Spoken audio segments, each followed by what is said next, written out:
This is exactly right. The Hulu original series Furious is now streaming on Hulu and Hulu on Disney+. Starring Emmy Rossum as Alice Black, Furious follows a rookie FBI agent on the hunt for Catherine, played by Lola Pettigrew, a mysterious and calculating female serial killer. While Alice upholds justice, Catherine kills for it, terrorizing the rich and powerful men of New York in her pursuit of vengeance. With secrets that change everything, Alice discovers there's a thin line between hunter and prey. Watch the Hulu original series Furious. Now streaming on Hulu and Hulu on Disney Plus for bundle subscribers. Terms apply. Goodbye. Sometimes the hardest part of therapy is just getting started. For real, which is why having help that's flexible, accessible, and easy to fit into your life matters. And that's exactly what Talkspace is designed for. Talkspace therapy and psychiatry is covered by most insurers, and most insured members pay a copay of $0. Part of the mission of Talkspace is to provide quality care that is accessible and affordable, whether or not you're insured. Talkspace has really made it just a kind of no-brainer to try therapy. If you're nervous about talking to someone, if you're nervous about the money, if you're nervous about leaving the house, you don't have to deal with any of that. They have covered it. And for me, like, that is best way to get into therapy. Take all the what ifs out. You know you got to do it. You know you do. As a listener of this podcast, you'll get $80 off of your first month with Talkspace when you go to Talkspace.com/MFM and enter promo code SPACE80. That's SPACE80. To match with a licensed therapist today, go to Talkspace.com/MFM and enter promo code SPACE80. Goodbye. The best time to think about home security is before you need it. That's exactly why they're Simply Safe. Traditional home security only alerts you after a break-in has already happened, and that's too late. Simply Safe is changing that. Simply Safe's US-based live agents identify threats on your property and help deter them so intruders never get to your house. The system is customizable so you can build one that fits your home and your specific needs. The 24/7 professional monitoring is effective and affordable and won't lock you into a long-term contract. I think that's what's so scary for so many people is that long-term contract. And like, whatever turns out you don't like it or need it, but they don't have that because they know you'll like it and you'll know that you need it and feel so much safer when you have it. Like at this point in my life, I would never go without a security system on my house. I just feel safer with actually having Simply Safe around. There's a whole staff at Simply Safe that's waiting to talk to you and help you out. Right now, you can get 50% off your new system by visiting simplysafe.com/MFM. That's half off at simplysafe.com/MFM. There's no safe like Simply Safe. Goodbye.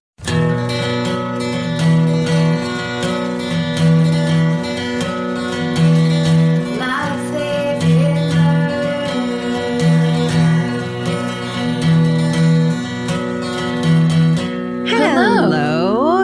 And welcome To My Favorite Murder. the Minisode. That's Karen Kilgariff. That's Georgia Hardstark. Hi. Are you ready to hear your emails read back to you by us? Let's do it. You want to go first? Sure. Okay. The subject line of this is, I have a Lizzie Borden thing you might not know. Hi, Karen and Georgia and Stephen and Pets. I just finished listening to Minisode 211 and knew I had to write in with my own Lizzie Borden tie because there's a part of her story that never gets told and I'm freaking obsessed with. I was born and raised in New England and grew up surrounded by creepy graveyards, witch museums, and countless stories of gory supernatural happenings in the shadows of places I walked past every day. Dude, take me there. I love it here, and I love our macabre legacy. Ever since I was a little child, my grandfather has enthralled me with tales of our family's own twisted history, going all the way back to the 1600s, and Thomas Cornell, a common ancestor I happen to share with confounding figures like Jimmy Carter, Richard Nixon, and Bill Gates. And Lizzie Borden, but I'll get there in a second. So this is just name drop brag, name drop brag. Okay. In 1673, Thomas's wife, so we're talking about Thomas Cornell, their distant relative. Thomas's wife, Rebecca, was found dead before the fireplace, apparently burned to death. Rebecca was an old crow at this point, apparently disliked by many, including her own son, Thomas Jr. The story goes that that very night, she had refused to dine with the rest of the family because she heard they were serving fish. Hell yeah. When Thomas found her later, burned to a crisp on the floor, it was widely assumed that she had fallen asleep too close to the flames and an ember had ignited her clothing. Oops, but believable enough. That is until Rebecca's brother was visited by her ghost in a dream. He then demanded her corpse be exhumed and re-examined, and as it turned out, the original examiner had failed to notice a huge gash in Rebecca's stomach. Suddenly, the story changed. Rather than falling into the fire in her old age, Rebecca had been viciously murdered by her own son, desperate to get an early grab at his own inheritance. He must have burned the body to cover up his crimes. The case went to court, and Thomas Jr. was convicted of matricide, the very first case in American history. Whoa. He was sentenced to hang on the testimony of a ghost, and not even a ghost who showed up for the trial, but who supposedly visited her brother in a dream. About 20 years later, this case would be referenced in support of spectral evidence for use in court cases during the Salem frickin' witch trials. No, guys. That's really funny. I didn't even think about the fact that this case was before the Salem witch trials. Wow. That's how old it is. That's crazy. After Tom Jr. was hanged, his wife gave birth to their 7th child, a girl she named Innocent, in honor of her husband, who she believed to be innocent. Innocent Cornell would grow up to marry Richard Borden, and together they had 6 children, including Lizzie's dear grandmother. My grandfather has spent his retirement compiling evidence from both Thomas Jr. and Lizzie Borden's court cases, and will tell the story to literally anyone he meets. A true old-fashioned murderino. Yes, Grandpa. Yay. So Lizzie wasn't the first in the family to be put on trial for murder.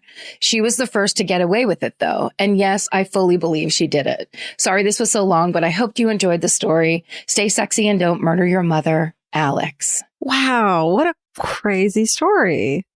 I mean, we learned so many things. But why can't like someone else just be like, well, I had a dream last night where the ghost of so-and-so, like everyone could do that then, which is probably why they don't do it anymore.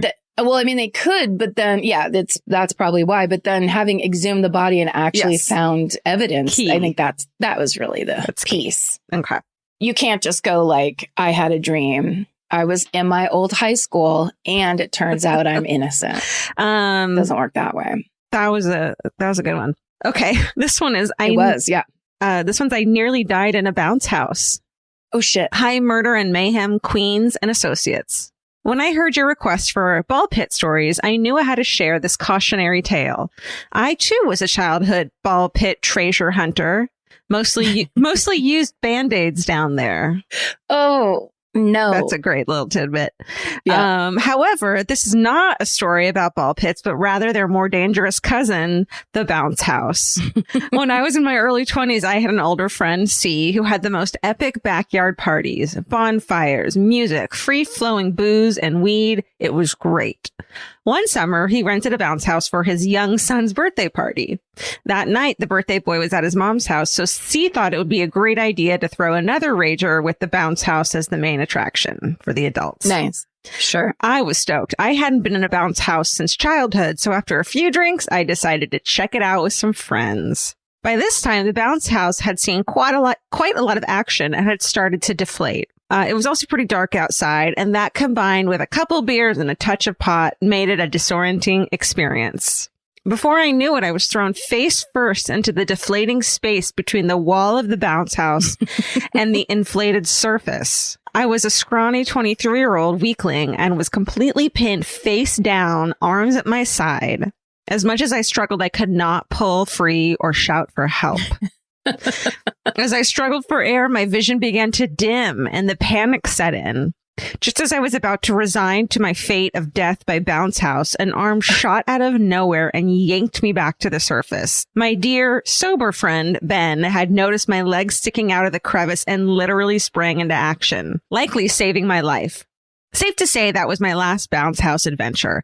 Not sure what ended up happening with the bounce house, but I'm pretty sure C did not get his deposit back. Love you, ladies. I started listening to MFM at the start of the pandemic and just caught up today. Thank you for all that you do. Stay safe and don't bounce drunk. Alex. She, hers. That's all. That's 2 Alexes in a row. Oh, weird. Very good advice, though. Yeah. Because it was making me laugh because it's bad. I've been in bounce houses with kids, like someone saying, come with me. Mm-hmm. And then you kind of get in there, but you stand on the side like a weird adult. Like I didn't want to be in there, but it was like probably Nora or someone like that. But yeah, there is a spot where you just should not go near it because the sides are the danger areas. And then you kind of have no one really says that. You have no control really over like, you just want to stand there, but you can't. I'm not. No, you gotta, it's almost like you gotta jump around. That's the safest. Yeah. You can't hang and act like casual and like be a wallflower and be cool. You can't be cool about it or you'll die. You like the idea that that person was going to drown in a bounce house. Can you imagine? And no one would like know you're drowning. Yeah. No. But then your body's found and it wrecks the whole party. Okay. I'm not going to read you the subject line of this one. It just starts MFM crew. Longtime listener, first time writer, blah, blah, blah. Since we're sending all types of stories at this point, here you go.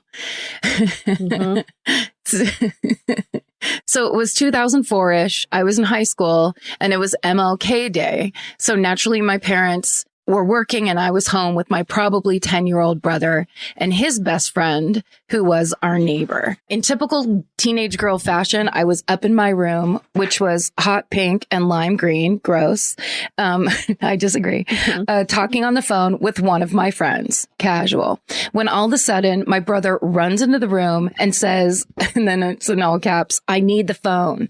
Without even turning my head to look at him, I just said, no, I'm on it. Also, it was clearly my cell phone and we had a house phone. He could have just used that. Whatever. I'm clearly over it. Anyway, he persisted. So I turned to look at him and he is covered in soot. To which I replied, what did you do? Before telling him, my friend, I gotta go. It was then that I noticed the soot footprints that led up the stairs and followed them into the living room, where it looked like he had paced 6 circles around the room before coming to tell me that he had, all caps, lit the neighbor's yard on fire.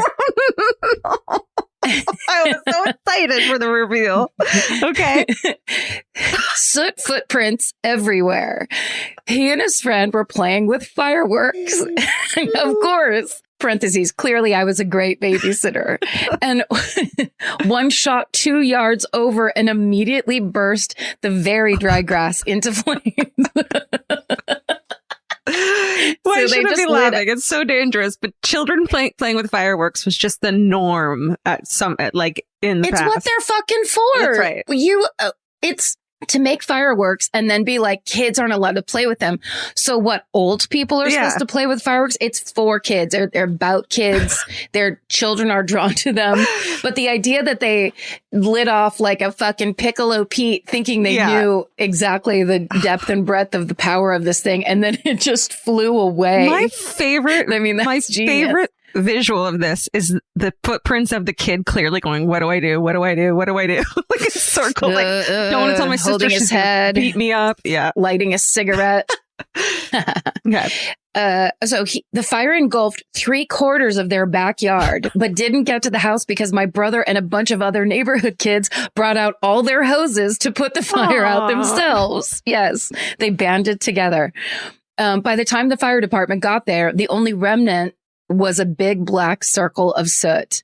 My dad had to take my brother to a weekly fire prevention class after that, and the neighbor had the greenest grass next year. You're welcome. Stay sexy and don't play with fireworks, at least in the winter. Kendall. Oh my God, that's so good. My cousin, my older cousin, Mitch, when he was a kid, so he's older than me though, he's like set his family's kitchen on fire. They were doing the trick where you flick matches, you light them and flick them at the same time. Yeah. Fucking dish towel burst into flames. Oof. The whole kitchen got burned down. They had to like completely gut the whole thing. Oh my God. Like they had to escape from where they were standing. Yeah. And now he's a financial advisor. So he got his shit together at least. Or did he? He could still be a pyromaniac. Who knows? He could be a complete. Yeah. All right. This is a surprise in the wall story. Hi, MFM fam. I started listening to your podcast at the beginning of quarantine last year, and this week I came upon the episode where you asked people to send in things they found hidden in walls. I have a non-murdery but still spooky finding for you. Some important dates and details. My mom and dad moved into my childhood home in 1990, divorced in 2000, and my dad passed away in 2003. Even though they were divorced, my dad just happened to be at my mom's house, formerly their shared house, visiting with us when he died suddenly from a heart attack, which my sisters and I witnessed. Super traumatic. Yes. So awful. In 2014-ish, my mom's house flooded and they had to reno everything. Floors, walls, mental capacity, etc. My mom decided to turn her laundry room into another bathroom. And when they got to the drywall, they found a note that my dad had written in Sharpie that read, "My dearest Andrea, may there never be any walls between us. I love you, Wendell." Oh, I know. And is dated November 23rd, 1991, along with some artistic scribbles from me at age 2. So he like brought his daughter in, was like, let's leave mommy a note. What did the mom do? The date on it, November 23rd, was the same date that he died in the same house 12 years later. No. We were all mind blown. The date being the same just made it so much crazier. Hope this gave you some chills and fuzzy feelings. Thanks for your company during this lonely year, Aubrey. Oh, Aubrey. I didn't want to spoil it. So sad. Oh, sorry. But I just thought as a woman who went through all that and then found that, I just would think she would have totally broken down. I'm Maybe sure. she did. She probably did. God damn. Yeah. It said really caution lovely. possible tearjerker in the letter, but I didn't want to spoil it. Total tearjerker. Isn't that sweet? Yeah, that's fun. it's beautiful. Yeah. Always write notes in walls, everyone. The Hulu original series Furious is now streaming on Hulu and Hulu on Disney+.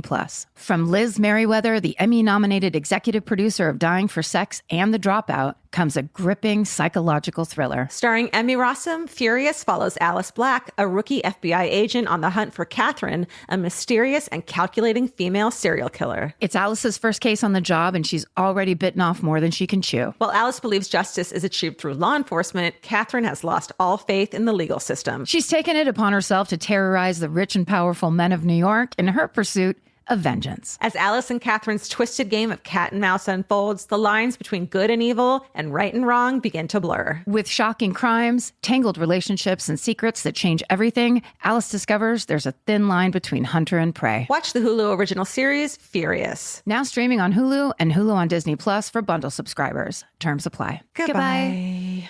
In the summer, healthy habits are easy to keep. Until you leave the house. You walk out the door, and the next thing you know, you're barefoot and feral in a gas station candy aisle. That's why Kachava makes it easy to maintain your routines. Kachava is an all-in-one nutrition shake, and now it comes in new travel packs. Every packet gives you a simple shake with protein, fiber, vitamins and minerals, greens, probiotics, omegas, electrolytes, and more. They're easy to toss into a bag, easy to take on the road, and a simple way to stick with your normal wellness habits, even when your schedule changes. Man, that Kachava matcha in the individual packs is like my dream snack. It's exactly what I need and want in between the like not great meals I'm eating for lunch and the snacks I would have had anyways that are terrible for me. Like this is something I feel like I'm treating myself when I take. You're treating yourself to vitamins, fiber, all these things that your body really wants and needs and kind of craves that it does seem like it takes a big effort to get. So now you're getting it all in one packet and in a little drink you like. Take your daily ritual with you. Go to Kachava.com and use code MFM for 15% off your first order. That's Kachava, KACHAVA.com, code MFM. Goodbye.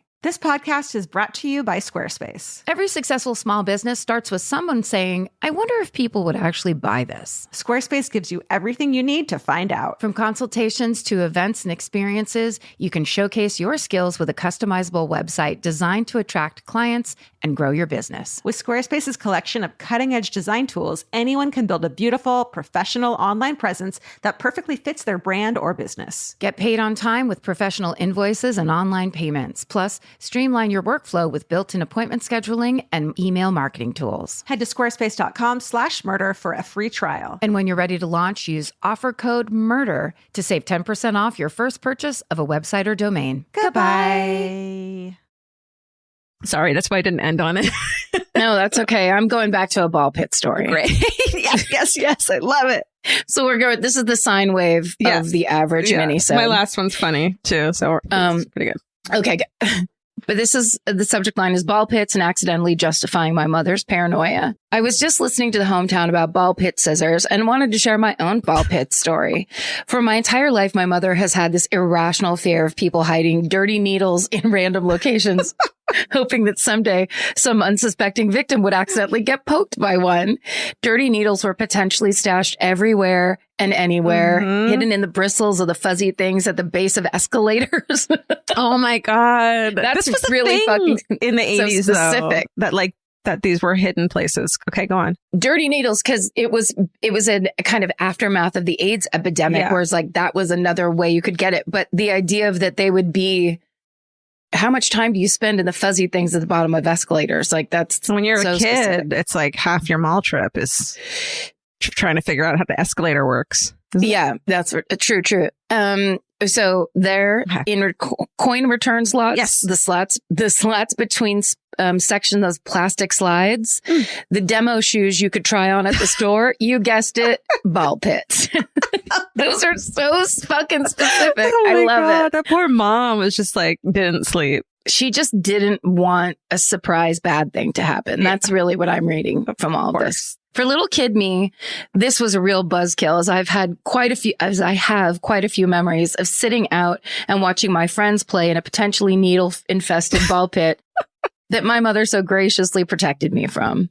Fast forward to me being 15, working my first job in the Midwest at an all-in-one funplex. Oh my God. You know, the big warehouses with laser tag and bowling and roller rinks and bad pizza.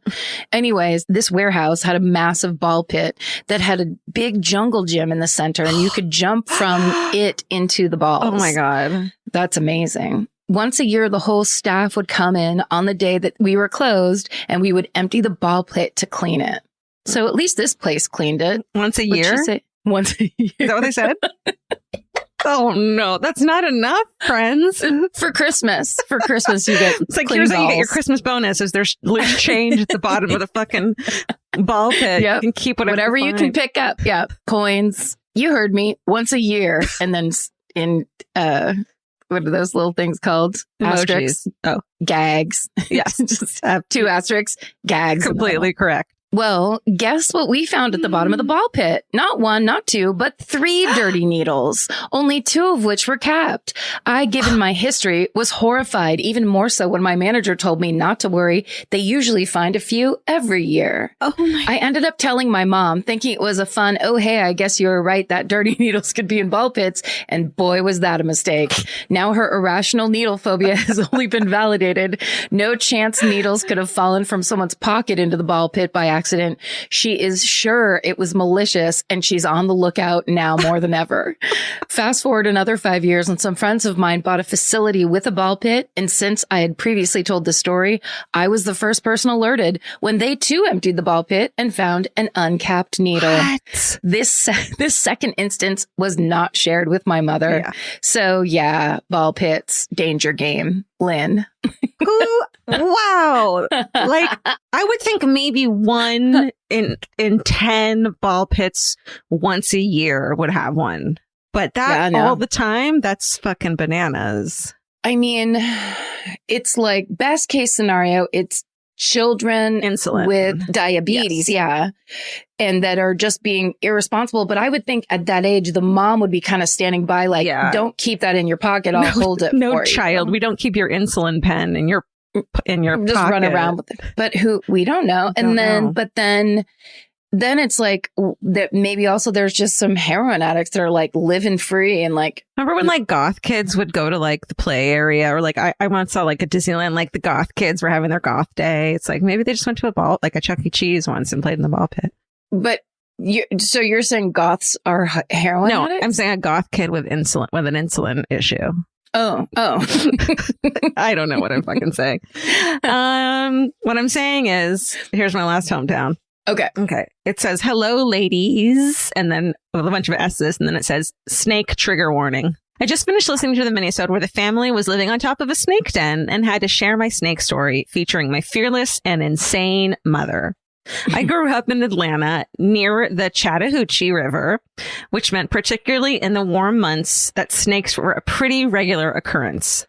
My mother considered herself a friend to most snakes because they kept mice and vermin out of her garden. True. But always had an eye out for copperheads when we were children because they had enough venom to kill me and my older brother. Hi. Was that Mimi? The Dottie. Come here. Dottie's like, are we talking snakes? Let's talk about snakes. Come here, Dottie. Did try to fucking jump off the balcony today. It was very traumatic. So they could kill us. Anyways, her favorite snake disposal method was chopping their heads off with a shovel. If you think you wouldn't want to meet my mom in a dark alley, you are correct. Mm-hmm. When I was in 4th grade, my fancy-ass private school decided it was smart to dedicate 2 entire months to a live-action Oregon Trail game where students were split into families that were trying to travel from the East Coast along the treacherous path. You would roll dice and see if your wagon hinge broke or if you were facing a deadly snowstorm or dying of dysentery. Oh. Did you guys play that yet or was not yet? No, it's too old. Okay. So I miss Oregon Trail was like the group behind me. That's me. Anyways, one way to win points that you could exchange for food, clothing, or medicine was to make arts and crafts at home to bring in and present to the class. Think wooden spoon dolls or corn husk skirts. Then it says in parentheses, I don't know if those are things, but I ran out of examples. Someone on my team had recently suffered a rattlesnake bite, and I was in desperate need of points to buy an elixir, so I went home begging my mom to help. So that was like the dice they rolled was... Pretend. Okay. Exactly. Good. Being a sensible person, my mom was pretty pissed off that instead of learning fractions, this expensive school was teaching us how to be proper domestic wives in the 1850s. Yeah, true. She decided that the appropriate craft was actually not a craft at all. Earlier that week, one of our dogs had killed a copperhead and trash day hadn't come around. So that dead snake was sitting in our compost pile still. My mother proceeded to chop its head off with a shovel, put it into a piece of Tupperware, and send it to school with me the next day. I, being a big fan of my mom's and a naive 8-year-old, thought this was a fabulous plan. You can imagine the scene when I stood up in front of my entire 4th grade class and presented a severed snake head to the teacher in charge that day, proudly declaring that I brought the head of a snake that had bit my teammate. In pretend, the teammate got bitten by a rattlesnake. Right. And she needed to bring an elixir. Yes. And the elixir was basically like the mom going, you want an elixir? Here's a little reality for you in the Oregon Trail. That's right. Yep. Thank you. I'll leave the chaos that ensued to y'all's imagination. But all in all, I got the maximum number of points, a teacher who threw up in the trash can, and a strongly worded note sent home from my mother regarding school policy on dismembered animals. Mom! She sounds rad. But hey, we successfully crossed the Oregon Trail. Thanks so much for all that you do. I'm trying to work up the courage to begin virtual therapy, and hearing both of you discuss it so frequently and with such openness is deeply meaningful to me. Oh, just do it. Just do it. It's fun. You'll love it. Just do one and see how it goes. And bring a snake head with you. You'll be fine. You'll be fine. Like, read this letter to her and she'll understand what your childhood was like. Exactly. You don't have to solve open anything. With the letter. Yeah. Then that's it. My best friends told me to read you this letter about my childhood. So here you go. Stay sexy and don't forget to terrify your teacher with a severed snake head. EK. Yes. Yes. Tell your mom we say hi and get great parenting. Just rad mom action. Right. Also, she's basically saying that you get some reality into this stupid game. If you're going to do it, do it for real. I'm not sewing you some fucking stupid handkerchief that says like venom sucks on it. I'm fucking breaking off the head of a rattlesnake. I'm teaching my daughter how to do that for future happenings and sending it to school with her to make a teacher vomit. Yes. I mean, that is mothering, and which is probably why neither of us have children. That's the real deal. All right. Well, that was a great batch. I mean, it was everything you need to know about surviving real life, whether it's staying away from the walls of a bounce house, staying out off the bottom of a ball pit. Mm-hmm. Keep your needles out of your pockets if you're going to go in a ball pit. Put them in the safe needle drop before you go in. These are all great examples of the kind of stories we want to hear from you, too. So email us at myfavoritemurder@gmail.com. on our website, My Favorite Murder. We want to hear And your stay story. sexy. Oh, and don't get murdered. Goodbye. Bye. Elvis, do you want a cookie?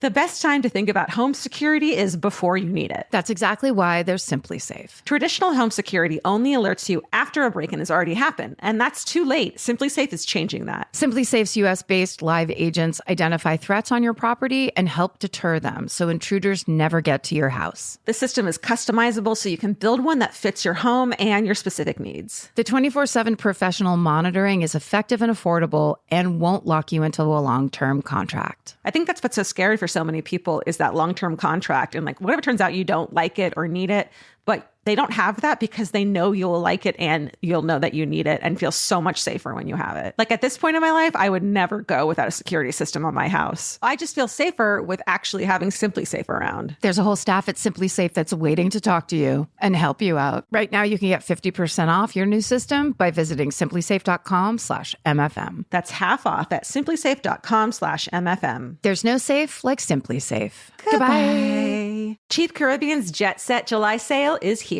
Right now, save $200 on vacation packages of 4 nights or more with promo code 200BEACH. Whether you're dreaming of Cancun, Jamaica, or the Dominican Republic, your next vacay just got more affordable. Don't let summer pass you by without the beach. Use promo code 200BEACH and get more sand for your dollar. Head to cheapcaribbean.com today to book your beach vacay. Goodbye. Capture your favorite summer feeling with Pandora Jewelry. Discover a collection inspired by the sunshine, freedom, and moments that make the season unforgettable. From sun-kissed metals to personalized pieces ready to be engraved with your summer mantra. Each design moves with you from beach days to golden nights and every memory in between. Shop Pandora Jewelry's new summer collection in-store or online at pandora.net and let your summer unfold. Goodbye.